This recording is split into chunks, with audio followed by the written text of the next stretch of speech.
Assalamualaikum warahmatullahi wabarakatuh. Perkenalkan, nama saya Farah Jasmine Fatima dari Sekolah SMK Negeri 1 Banjarmasin jurusan akuntansi. Biasanya setelah kita menyelesaikan suatu pekerjaan, kita akan dimintai keterangan terkait pekerjaan yang telah kita selesaikan, baik secara tertulis maupun lisan. Biasanya secara tertulis kita menulisnya dalam laporan sebuah kertas. Apa itu laporan? Laporan adalah setiap tulisan yang berisi hasil pengolahan data informasi yang di dalamnya berkaitan dengan suatu penyelidikan, penglihatan, pengamatan, dan penelitian. Berikut adalah definisi laporan menurut pengertian beberapa ahli. Yang pertama, Mokjan. Dalam bukunya Administrasi Perkantoran mendefinisikan laporan sebagai alat komunikasi atau administrasi communication, yaitu penulis menyimpulkan beberapa tulisan menarik untuk memberikan saran dan fakta-fakta atau keadaan-keadaan yang telah diselidiki. Yang kedua, Prajudi. Dalam bukunya Kesekretariat dan Administrasi Perkantoran mendefinisikan laporan sebagai setiap tulisan yang berisi hasil pengolahan data informasi yang diperlukan oleh pimpinan organisasi. Yang ketiga, Zainal Arifin. Dalam bukunya Bahasa yang Lugas dalam Laporan Kritis mendefinisikan laporan sebagai bentuk penyajian fakta tentang suatu keadaan atau suatu kegiatan. Fungsi laporan. Yang pertama, sebagai bentuk pertanggungjawaban. Setiap laporan yang kita buat, kita pasti akan diminta pertanggungjawaban atas penyelesaian yang telah kita selesaikan. Yang kedua, sebagai alat penyampaian informasi. Informasi yang disajikan adalah fakta berbentuk data yang membahas tentang detail pekerjaan yang telah dilakukan. Yang ketiga, sebagai alat pengawasan. Laporan ini akan menjadi alat pengawasan bagi perusahaan terkait kinerja para pegawai di perusahaannya. Yang keempat, bahan penilaian. Laporan sebagai bahan penilaian turut mengaruhi masa depan dan kinerja seorang pegawai di masa mendatang. Yang kelima, bahan pengambilan keputusan. Laporan berfungsi sebagai tolak ukur seorang pegawai untuk mengambil keputusan terhadap suatu kasus yang ada di dalam perusahaan tersebut. Tujuan laporan sama halnya dengan perusahaan yang memiliki tujuan.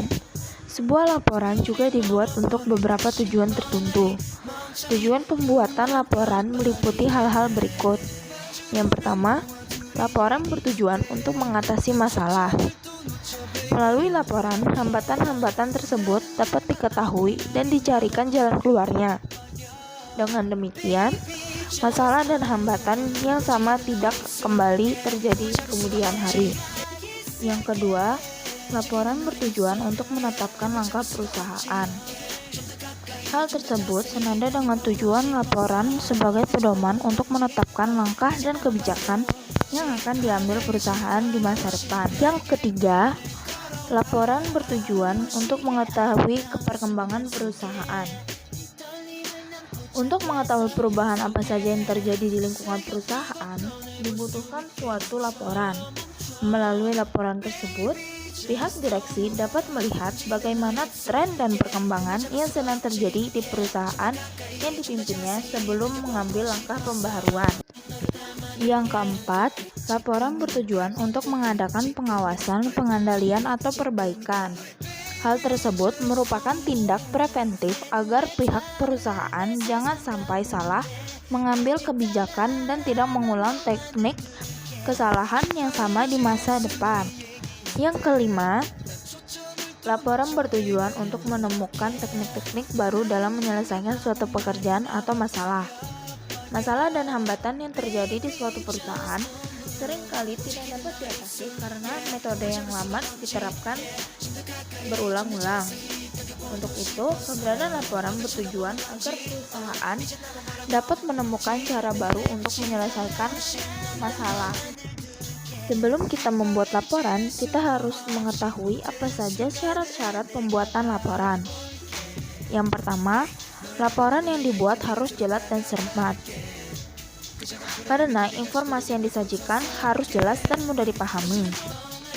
Yang kedua, laporan harus mengandung kebenaran dan objektivitas. Sebuah laporan harus sesuai dengan keadaan sebenarnya yang terjadi di lapangan dan berfokus pada masalah yang disajikan tanpa berpengaruh pihak lain atau hal-hal yang bersifat pribadi atau subjektif. Yang ketiga, laporan harus lengkap. Laporan dapat dikatakan lengkap jika telah mencakup beberapa hal. Di antaranya, yang pertama, memiliki penjelasan yang menyeluruh dari segi masalah. Yang kedua, uraiannya tidak memberikan kesempatan munculnya masalah atau pertanyaan baru. Dan yang ketiga, dilampiri dengan data-data penunjang. Yang keempat, laporan harus tegas dan konsisten. Ketegasan dan konsisten dalam laporan menunjukkan bahwa laporan tersebut dibuat secara apa adanya, tidak melebihkan dan mengurangi, serta dapat digunakan sebagai bahan pengambilan keputusan perusahaan di masa mendatang. Yang kelima, laporan harus langsung mengenai sasaran. Sebuah laporan jelas berarti laporan tersebut tidak bertele-tele dan berfokus pada masalah, dan langsung mengenai sasaran. Yang keenam, laporan harus disampaikan kepada orang dan alamat yang tepat.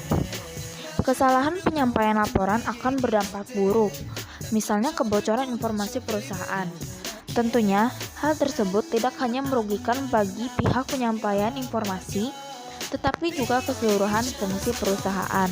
Yang ketujuh, laporan sebaiknya disertai dengan saran-saran. Saran-saran yang dicantumkan dalam laporan dapat menjadi bahan pertimbangan bagi perusahaan sebagai alternatif penyelesaian masalah. Yang kedelapan, laporan harus dibuat tepat waktu. Ketepatan waktu pembuatan laporan bertujuan agar pertanggungjawaban kegiatan dapat segera diketahui dan tidak terbengkalai.